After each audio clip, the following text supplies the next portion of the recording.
Santapan Harian Sabtu 15 November 2025.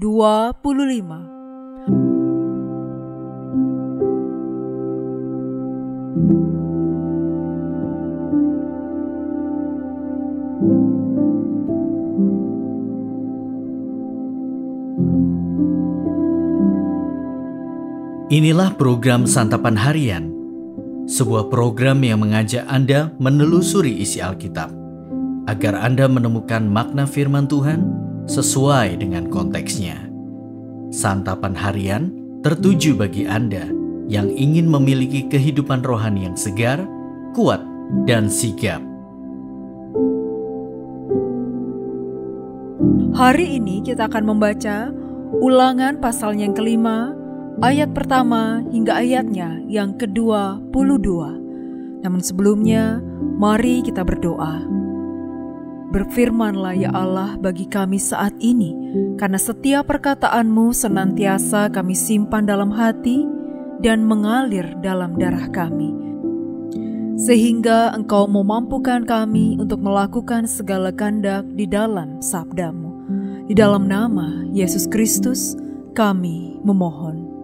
Amin. Ulangan 5 ayat 1-22. Musa memanggil seluruh orang Israel dan berkata kepada mereka, "Dengarlah hai orang Israel, ketetapan dan peraturan yang pada hari ini kusampaikan kepadamu, supaya kamu mempelajarinya dan melakukannya dengan setia. Tuhan Allah kita telah mengikat perjanjian dengan kita di Gunung Horeb. Bukan dengan nenek moyang kita Tuhan mengikat perjanjian itu, tetapi dengan kita yang ada di sini pada hari ini, kita semuanya yang masih hidup. Tuhan berbicara dengan kamu berhadapan muka di gunung dari tengah-tengah api. Adapun pada waktu itu aku berdiri antara Tuhan dan kamu untuk memberitahukan firman Tuhan kepadamu, sebab kamu takut kepada api dan kamu tidak naik ke gunung. Ia berfirman, Akulah Tuhan Allahmu yang membawa engkau keluar dari tanah Mesir, dari tempat perbudakan. Jangan ada padamu ilah lain di hadapanku. Jangan membuat bagimu berhala yang menyerupai apapun yang ada di langit di atas, atau yang ada di bumi di bawah, atau yang ada di dalam air di bawah bumi.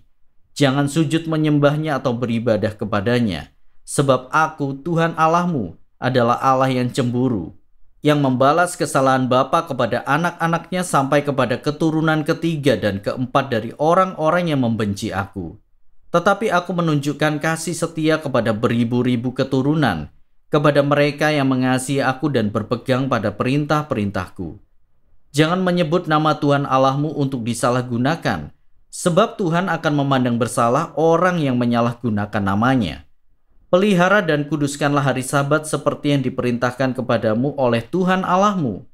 6 hari lamanya engkau akan bekerja dan melakukan segala pekerjaanmu. Tetapi hari ke-7 adalah hari Sabat bagi Tuhan Allahmu. Jangan melakukan pekerjaan apapun, engkau, anakmu laki-laki atau perempuan, hambamu laki-laki atau perempuan, lembumu atau keledaimu, segala hewanmu ataupun pendatang di dalam kotamu, supaya hambamu laki-laki atau perempuan beristirahat seperti engkau juga. Haruslah kau ingat bahwa engkau pun dahulu budak di tanah Mesir, dan engkau dibawa keluar dari sana oleh Tuhan Allahmu dengan tangan yang kuat dan lengan teracung. Itulah sebabnya Tuhan Allahmu memerintahkan engkau merayakan hari Sabat. Hormatilah ayahmu dan ibumu seperti yang diperintahkan kepadamu oleh Tuhan Allahmu, supaya kamu hidup lama dan baik keadaanmu di tanah yang diberikan Tuhan Allahmu kepadamu. Jangan membunuh, jangan berzina, jangan mencuri, jangan memberikan kesaksian palsu terhadap sesamamu, jangan mengingini istri sesamamu, jangan menginginkan rumahnya atau ladangnya, hambanya laki-laki atau perempuan, lembunya atau keledainya, atau apapun milik sesamamu. Firman itulah yang diucapkan Tuhan kepada seluruh kumpulanmu dengan suara nyaring di gunung, dari tengah-tengah api, awan dan kegelapan. Ia tidak menambahkan apa-apa lagi. Lalu ia menuliskannya pada 2 loh batu dan memberikannya kepadaku.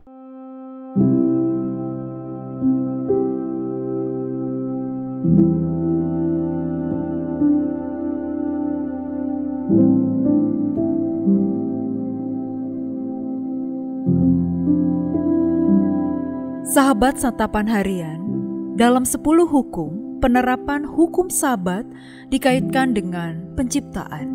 Namun dalam nas kita hari ini, hukum Sabat dikaitkan dengan penebusan. Kitab Ulangan diberikan kepada generasi kedua bangsa Israel yang keluar dari Mesir. Karena itu, Musa menyampaikan ulang beberapa hukum dan peristiwa penting. Salah satu hal yang Musa sampaikan ulang adalah 10 hukum dalam nas hari ini. Namun, ternyata khusus mengenai dasar hukum Sabat, ada perbedaan yang penting.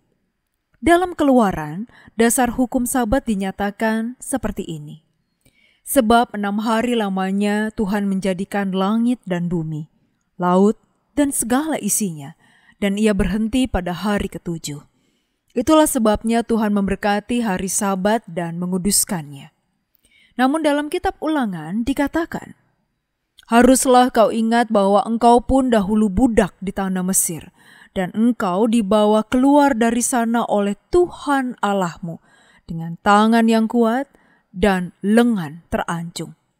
Itulah sebabnya Tuhan Allahmu memerintahkan engkau merayakan hari Sabat. Hal itu berarti bahwa Tuhan mengaitkan Sabat bukan hanya dengan penciptaan, tetapi juga dengan penebusan.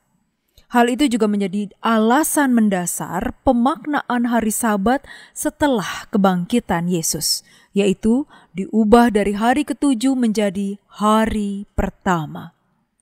Alasan utamanya adalah karena Yesus bangkit pada hari pertama, dan hari-hari Yesus menampakkan diri setelah ia bangkit selalu terjadi pada hari pertama. Dalam Perjanjian Lama, Kristus belum datang menebus umatnya, maka umat bekerja dahulu 6 hari, kemudian beristirahat pada hari ke-7. Dalam Perjanjian Baru, Kristus telah datang menebus umatnya, maka kita bisa beristirahat terlebih dahulu pada hari pertama, kemudian bekerja pada 6 hari berikutnya. Melalui pembacaan teks hari ini, hal penting yang perlu kita ingat adalah merayakan Sabat bukan hanya untuk mengenang penciptaan, tetapi juga untuk mengenang penebusan yang telah Yesus laksanakan bagi orang percaya. Mari kita berdoa. Kristus, kami bersyukur dengan hari Sabat yang Kau berikan kepada kami. Karena melalui perayaan ini kami mengenang penebusan yang telah Engkau lakukan melalui Kristus Yesus. Ajarilah kami untuk memahami kedalaman kasih dan pengorbanan-Mu yang menyelamatkan kami dari dosa. Di dalam dekapan kasih-Mu ya Yesus, kami berserah. Amin.